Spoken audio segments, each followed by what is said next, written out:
Hi, this is Carrie with Carrie Concealed in the Active Self-Protection Extra channel. And today I have with me Dudenhofer's son, number 2. And we're here to talk with you about some of the questions that we get at most of our concealed carry permit classes. Ethan's taught with me for a number of years now. Before that, your older brother and older sister. And those same questions just come up again and again and again. So let's talk about those. Today's video is brought to us by Mantis. The Mantis family of products is integral to ASP staff building handgun and carbine skills and are your most economical and fastest path to improvement in your skills too. Whether you choose the X10, the Laser Academy, the Blackbeard, or use them all in concert, they will help your practice be more effective, efficient, and fun. Go check them out, pick up a unit, and thank them for sponsoring today's video. We have my second-born son, Ethan, with me, and for a number of years, about 15 years now, we have taught concealed carry permit classes in the state in which we live up until 2027. There have been no requirements, and it's only 2025 now, but in 2027 there will be requirements that you have to take training in order to get a concealed carry permit.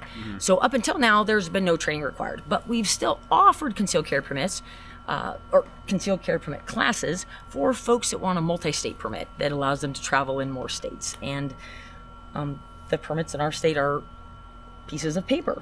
And so it's a little more official when you have, it feels more official when you have a permit that has a picture on it, a government issued ID type thing.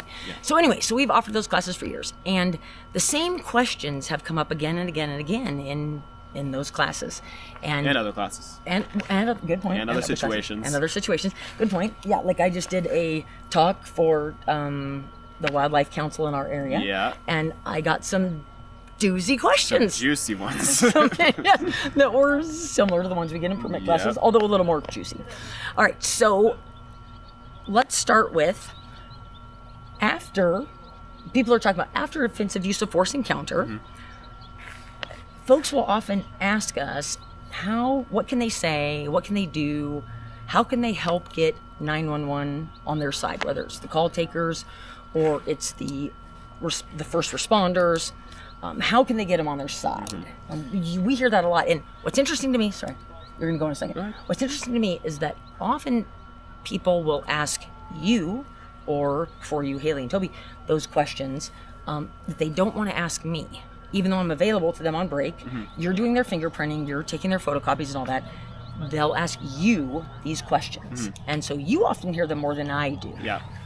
Well, I mean, it's less people ask the question than they should. More people should be concerned about this because, in the event that you have to call 911, you really want to be prepared and you want to have your mind trained for that moment. I mean, you see in so many scenarios when these people call 911 because they either witnessed something or were involved in a defensive use of force situation, they're just going crazy and they're trying to reason with it. And, I know you've seen in a lot of cases that, the things that people say during this call will be used against them in court because always. Usually they're just spewing information because their brain can't even comprehend it. So although we do get a lot of questions, we do get a lot of questions about how to handle the 911 call.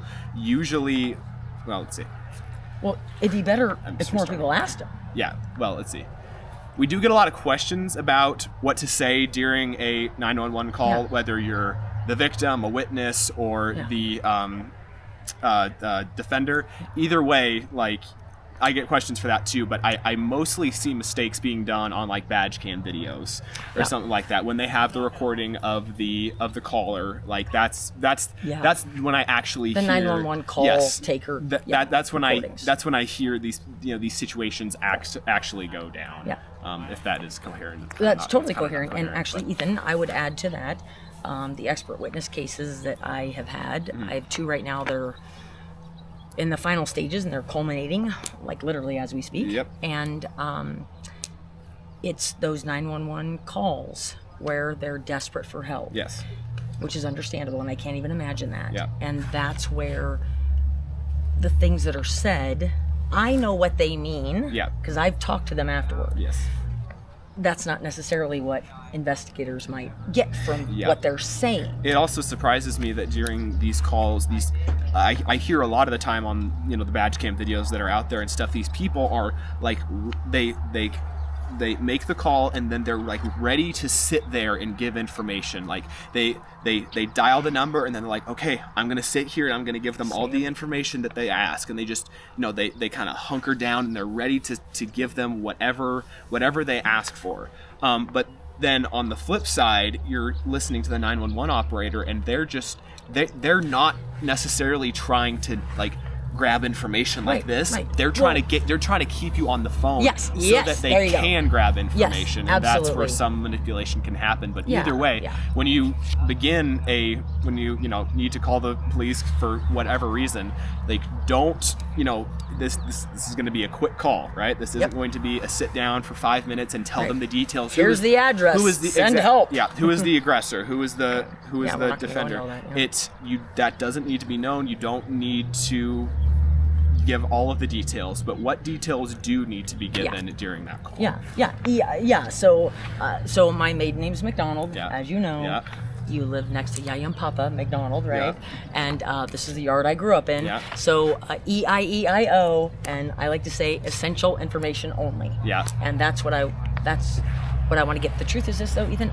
I can't promise, though, I hope that I would have the wherewithal to be able to just give information only, the essential information, because there's, you know, that crisis response that comes in, which is utterly terrifying. That's what I'm also afraid of, because your mind and my mind is very similar, that it just goes super fast. But and we're both overshared. You're better than I am. I'm a classic oversharer. Yeah. But you're way better than I am. I'm pretty bad. But the one, I would agree. Yeah. So that's a question we get often is, what do we tell 911? What do I say? If I've had to use defensive use of force, what do I say? So we're not, in this video, we're not talking about what you should do or how to do it. We're just talking about the questions that we get often in these classes. And then in another video in the future, we can talk about what might be some possible answers. But it's often going to be situationally dependent. But there's giving just the essential information only, which we've talked on this channel before about, and Mr. John's talked about it, Ms. Steph's talked about it, giving similar to a public safety statement, which is what all police officers are asked, I shouldn't say all, most are asked to give if they're involved in an officer-involved shooting. Mm-hmm. And a public safety statement is just the absolute very basics. What do the investigators need to know for the benefit of the public safety? Mm-hmm. And that's something we'll talk about that in detail in another one. So we're not answering questions in this video? We're not going to give full answers to these questions. Okay? I was so prepared, yeah. You're always prepared, Ethan. Okay, so... Asking questions without an answer, man, that's torture, but whatever. Go ahead. Good point. Okay, so one of the other questions we get, and I got it when I spoke with the Wildlife Council, I won't say it's every class, but it sure seems like it.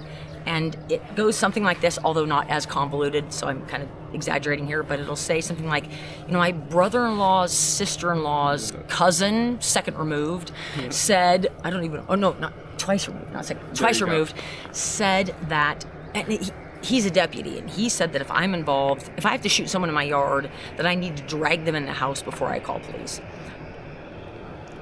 We were at a class not even a year ago where that, not that convoluted, but my brother's a deputy, and he said, and I know that's not what that brother meant. Yeah. I know that's not what he meant. There's no police officer today, I would think, that would say that. Yeah. But that's the question they have. Well, they also come up to you with kind of like a better than thou, higher than thou mentality, because they've been listening to you for the last hour or so, right? And then as they're listening, they're like, well, my great uncle step-niece's ex was a cop, and they said this, and that's not what this woman said, so I'm gonna ask her what she said. So they kind of come up to you with like a confronting attitude from the beginning. So that makes it more difficult to deal with, because they don't come up with it necessarily genuinely curious. They don't come up genuinely curious. They come up saying, so why'd you say that? That's not true. So Ethan, usually. We have to film that, because I don't doubt you a bit, and Haley and Toby have said the same thing, and so have your younger siblings. I'm pathetic. I don't know that that's how they're coming up to me. Yeah. But actually, I've seen that a few times. Not that often. Yeah. But I know it happens a lot. Yeah. Because I hear the kids, you guys say it a lot. So you poor things. We're getting off topic, so here I'll start the sentence. So my great uncle's step niece's twice removed ex's newest boyfriend Said. who's a cop said. Yeah, said. So you, if you shoot somebody in your front yard, drag them in the house before you call the police. Another one will be dead men tell no tales. We've taught permit classes where I've just walked in the parking lot to take a break, and the bumper stickers I see are a bit disturbing. Yeah. I'd rather be, I'd rather be carried by 6 than judged by 12. And Or the come and take them with the back window shattered. That's my favorite. Okay, that's a picture. It's a real picture. They followed your instructions, sir. And they did. Yeah. That's actually just out of Moses Lake, to be honest. Was it really? Yes. Oh, great. Anyway, so yeah, those are tough ones when we get those from students because they're genuine questions that they have, and those go along with, should I shoot warning shots? Yeah. And can't I just? I remember asking Papa why he couldn't just shoot the gun out of the bad guy's hand, and I was just little then, but Papa said, "Honey, if I could, I would." Yeah. That's tough, though. Yeah. Tough for everyone. Yeah. But not understanding, movies do a lot to train us, and Hollywood does a lot to train us about what really works and what doesn't work, and that Do a sort lot of to thing. brainwash us on how the heck guns work. Yeah, and how one round stops everything, and Yeah. What about Unless you're the main character, then you have plot armor, and then you can armor. then you can survive a whole drum of machine gun that's fire. good plot armor, that's It's good. true. I don't doubt that. Yeah, true. Another one we often get is folks are. Were we instructed not to answer questions in this No, video? we can answer questions. I'm going to make a recommendation that we restart this and answer the questions because I really don't think we're helping anybody by waiting in the future because we're not.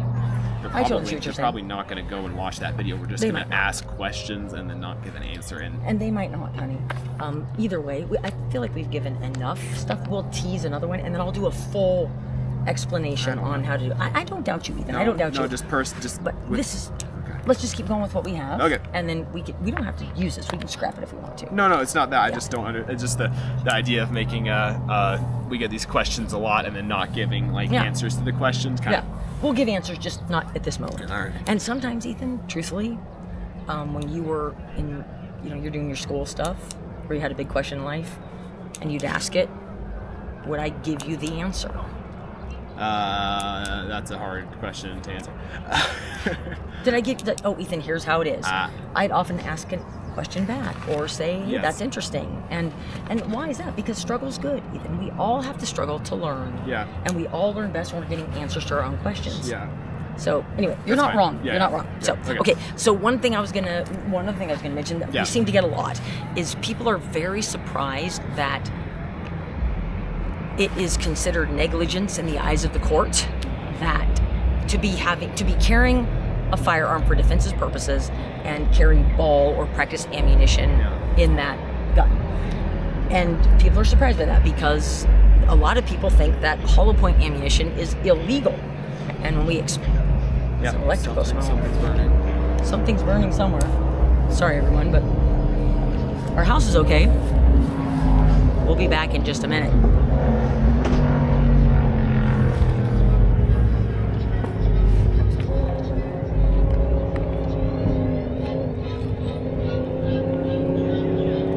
Is that it?